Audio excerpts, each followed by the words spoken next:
Bro, Faker is the GOAT. I cannot tell you how goated Faker is, and like you had to have been here for it to see how goated Faker is and how much like, oh, we went from Faker can't win to Faker can't lose. Like he won 2 worlds back to back, lost one, then won again, and then he lost for 8 years straight. Sometimes not even making into worlds, or like 7 years straight.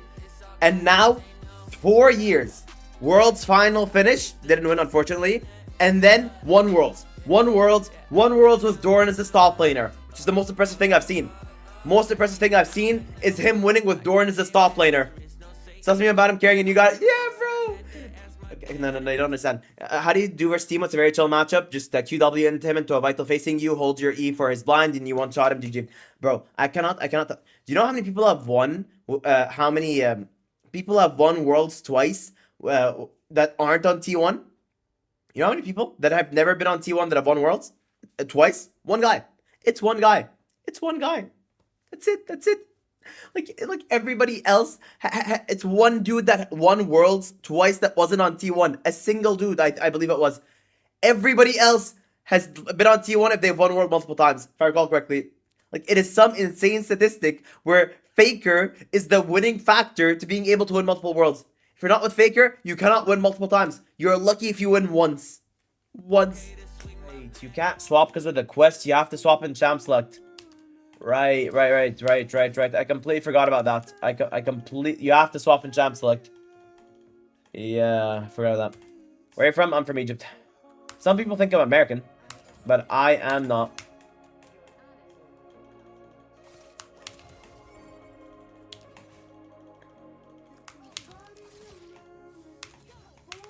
Bro, auto. Who thinks that? Some people. Your accent's not very Middle Eastern, I think. No, it is not. It is not. Definitely not.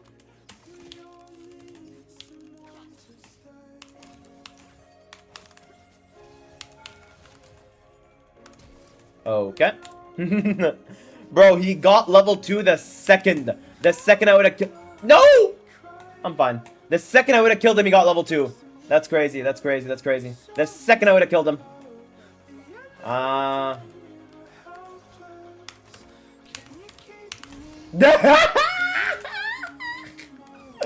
No. Poor guy.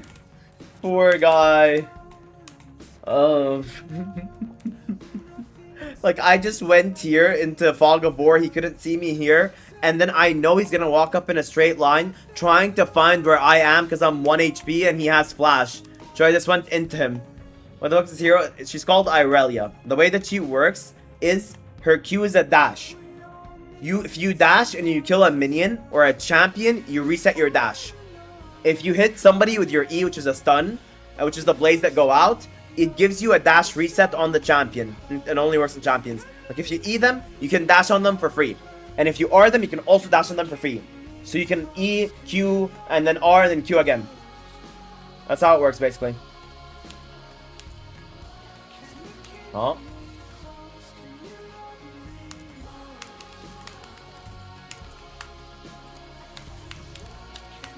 No. I misclicked. I didn't mean to Q her again. Yeah, it has so much mobility. People are a little bit annoyed with how much mobility it has. It is a problem. I should be alive. Yeah, we're good.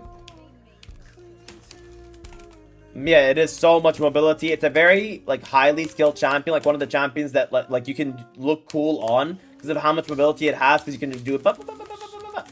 And it looks pretty cool to do. Faker would have died. For real. No, he wouldn't have. Faker's the GOAT. Bro would have been... would have killed this guy and had 300 more HP. Your Aurelia is clean. It's whatever. It's fine. Like, because the thing is, I can see all the mistakes I'm making on Aurelia because I'm not used to her, and I saw the bad Q that I pressed on, I got her again and all that stuff. Like, and there's no skill the way I play Aurelia because I play her in a really dumb way that's very easy to manage because I'm not mechanically the best. I'm like, just whatever.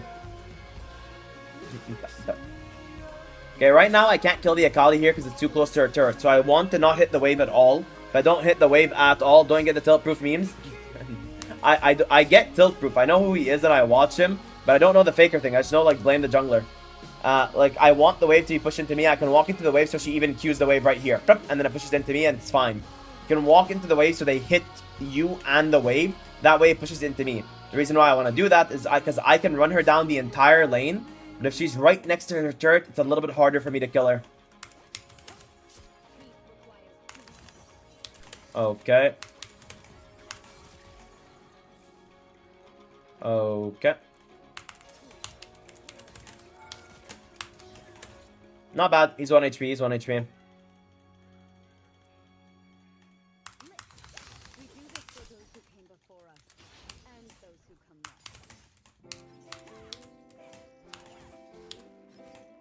Yeah. But maybe it's a boring video to do. Diver again. Yeah, my fucking demons. My fucking demons. Diver again! Diver again! Yes, my liege, I shall! I shall diver again, my liege! Diver again! One video would be, that would be, is explain wave on to recall. I haven't been able to find a short one going through it. It's hard to find short ones, and I don't have an editor, so I'd have to do it manually. I could do one, but it's like, a lot of it is very specific to the situation where you have to have knowledge of what it's like. So it is hard to do. I could do one, but I would have to categorize different things and come up with the fundamental way that I look at things. But yeah, I could do one.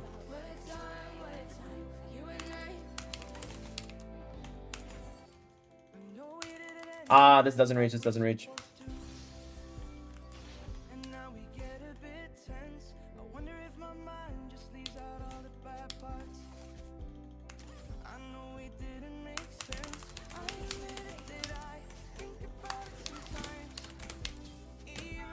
Man, that was so close to killing him.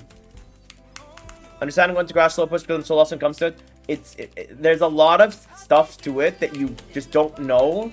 You don't have the complete information or picture to know now. The basic idea is you do it depending on what you want to do in the matchup.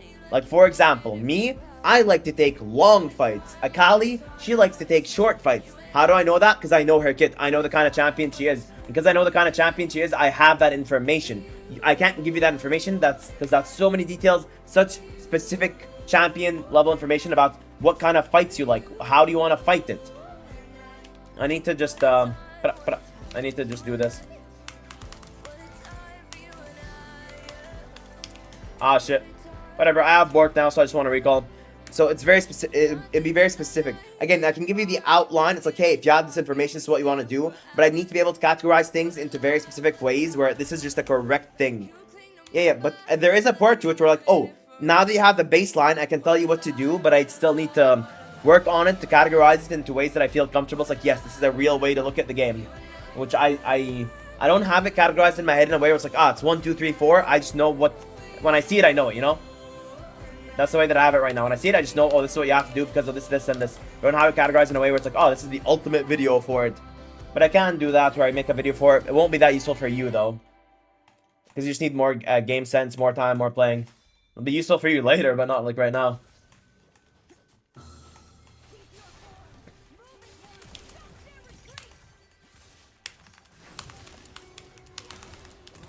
Man, he healed with W.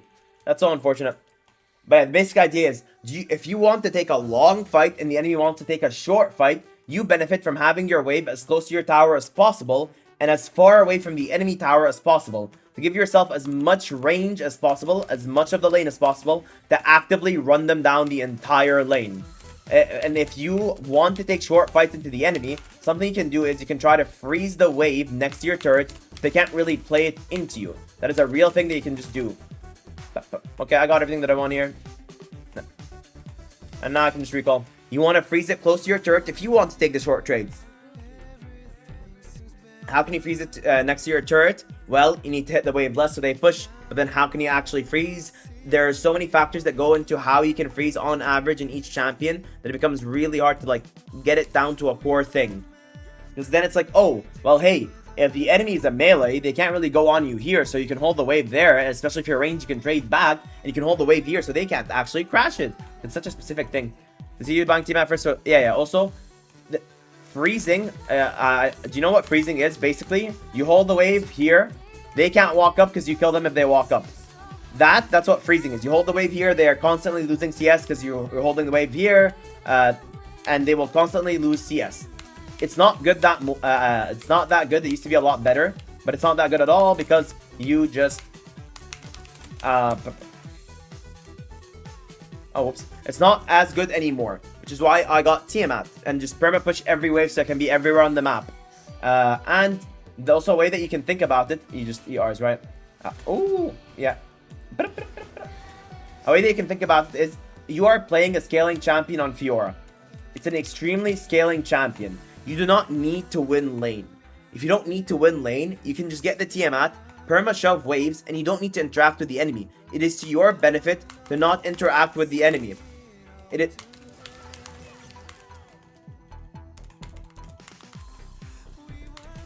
It is 100% to your benefit to not interact with the enemy at all and scale, because you will outscale them. You are not on a timer, they're on a timer. So you can just do that and it's completely chill and you will end up in the winning position because you don't need to like win early. You need to scale. That's why a lot of times I take Tiamat, because I don't care about trying to get the most value out of my lane specifically. I care about making sure I care about making sure that I scale, have gold.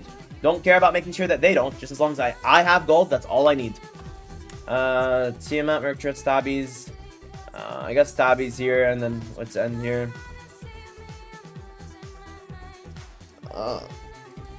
I legit feel like calling junglers animals because I watch a bit too much of his shorts, but I don't want to get chat restricted.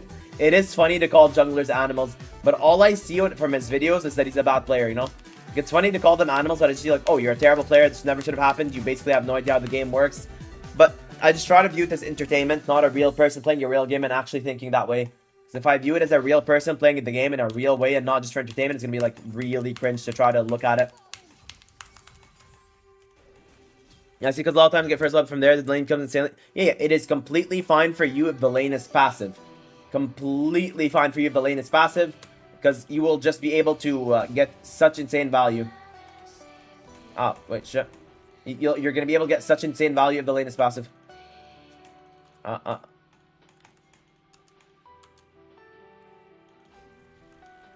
wait, well. By the way, Lux... Yeah, I know about the Lux stop. I know about that. I know about that.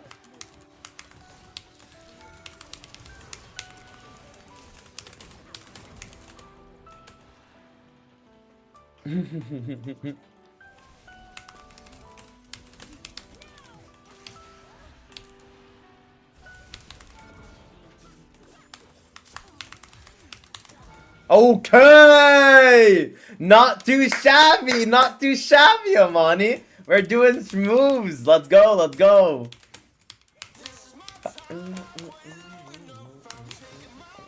Okay. I can leave the rest of the turret for him. It's chill. I just want to help him get it. Right now, I got my mid turret. Let's go with Game is popping. I need to, yeah, I can show you it after, because what I actually did is not just it's popping, it's like kind of a bit more, where we are permanently dropping turret aggro.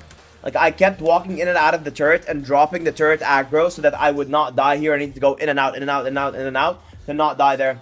Like, it's not that easy, but it worked out that way.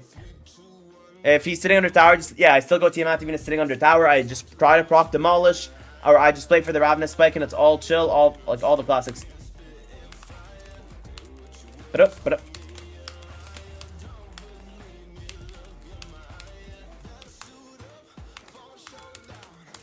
Ah, whoops.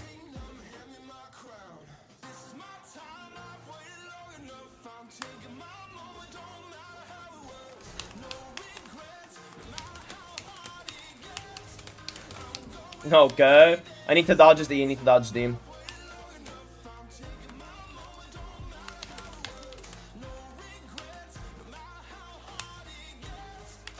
No! No! It was so hard to dodge his E. I just went too deep here. It's fine. Mubby. But yeah, even if sitting on tower, you get Tiamat, you can poke him with Q Vitals, and it's very easy to poke somebody under turret with a Q Vital. Even if they're under turret, the way that you do it is, the second the turret shoots a shot, that's when you want to hit them.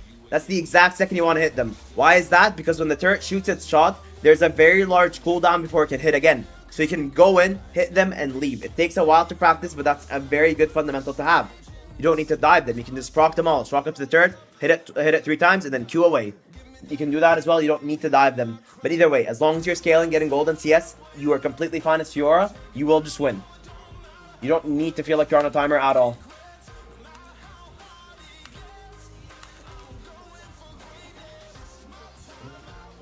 Okay, I'm walking here. I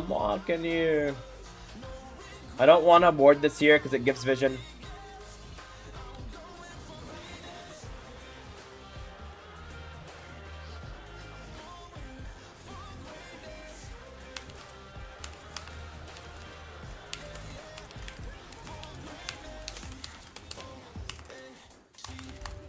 No!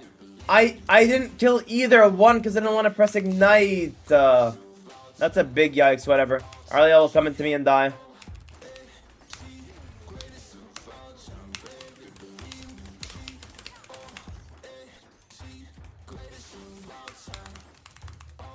Whatever, my bad. I played that so bad. One of them should have died. Preferably both, but at least one. Preferably both, at least one should have died for sure.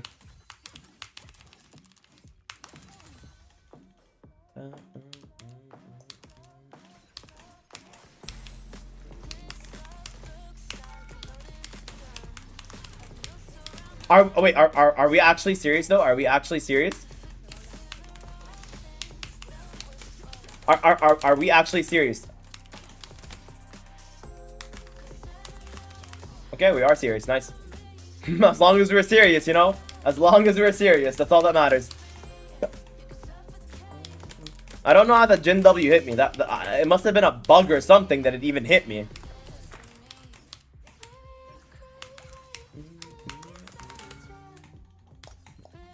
Okay, I need Kraken Slayer, and that's a big thing, is you want to see the gold that you want to reset for. So right now, I want to reset for Kraken Slayer. I can sell my D-Blade, and then reset after I've sold my D-Blade, or, like, factor into consideration that I'm going to sell D-Blade. So that's 160 extra gold. So I'm just going to get this, and I'm 200 gold off. Oh, and wonderful. And I got the extra gold that I needed for the item, and just came straight into my lap. Don't you love it when that happens?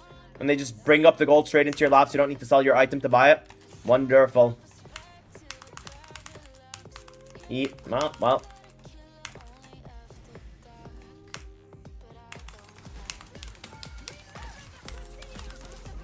Okay. And this guy is really not even trying anymore, is he? Being spoon-fed is great.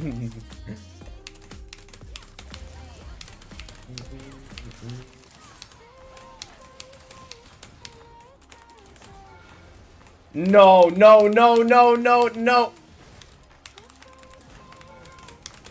Ah, it's close. Whatever, it works out.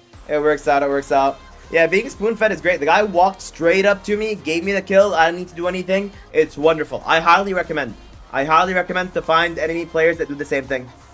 It is wonderful. Okay, the game is kinda over. They should FF. They haven't yet, which means they won't. We'll write that one down. Yeah, that's a big one. If the enemy ints into you, you should kill them. Unironically, you'd be surprised how true that is.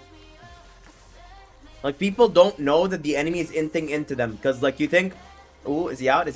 Ooh, kill? That's so close. People don't know the enemy's inting into them, and a lot of times the enemy champion will walk up to you like, oh, I can fight you. In reality, they can't. They don't have the cooldowns, they don't have the damage, they don't have anything. But the fact that they walk up and they look like, oh, I'm walking in, I know what I'm doing. You feel afraid, so you back off. It is. Yeah, you wouldn't know, that's the problem.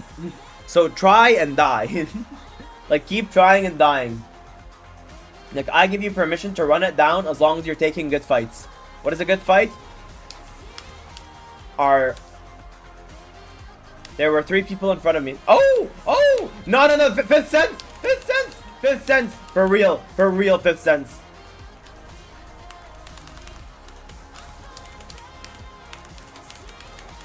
For real, bro. The 5th sense on the Akali with the stun goes kind of crazy. But yeah, int. You need to int and try fights out as long as you're fighting correctly. What does fighting correctly mean? You can consistently hit vitals. As long as you can consistently hit vitals, it is fine.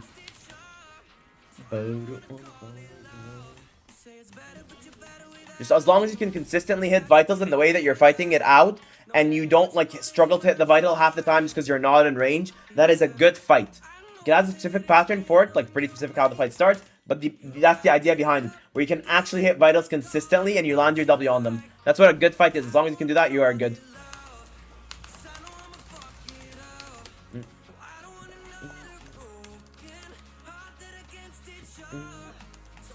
I mean, we can't really do anything more here. We should just chill, grab the Drake into Baron, into End. But yeah, there's a specific pattern. You need to be able to hit vitals. You need to land your W on them. If there's a CC that you can easily react to, W that. Otherwise, just land the W on them. Mid-game is a lot easier to explain. And like, legit, the way that you explain mid-game, top tier 1, top tier 2, bot tier 1, bot tier 2. That's how it is. You can't get top tier 2, get bot tier 1. You can't get bot tier, you can't get bot tier 1, that's a lie. The bot tier 1 is down, bot tier 2. Can't get bot tier 2, scale to next item, then try again. That's how it works. Tower, tower, tower, tower. Can't get it, go to the next one. Can't get either, scale till next item, then try again. Like, unironically, that's literally just how it works. GG's. The second you leave lane, that's how it works. Yeah, we can just do this.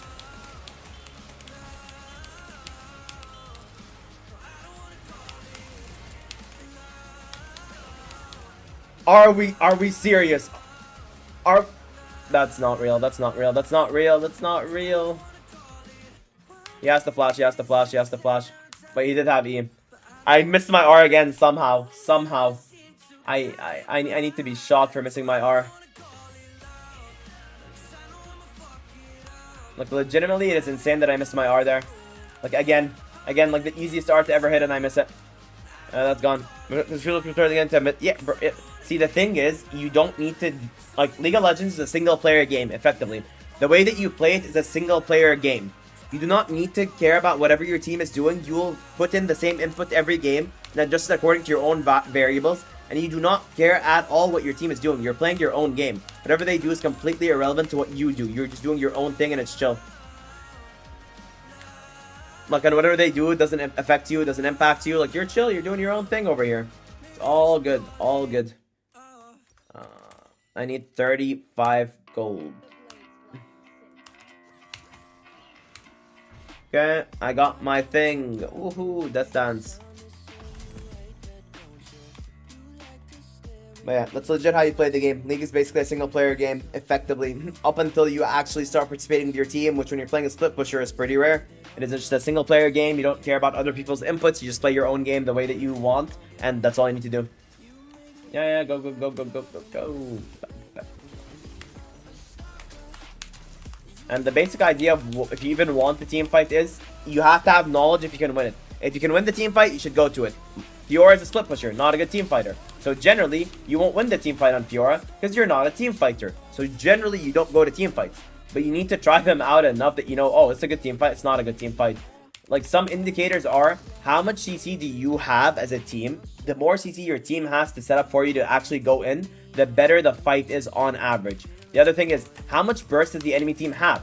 How much CC do they have that you can't really react to or do anything about, and it just sucks to suck, you will get hit by it, and you might die if you get hit by it. That's something that you need to see.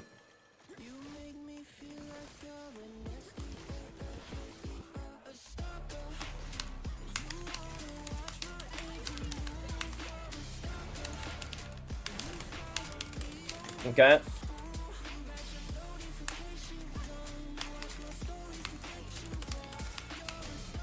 Okay. Can I move out? Thank you.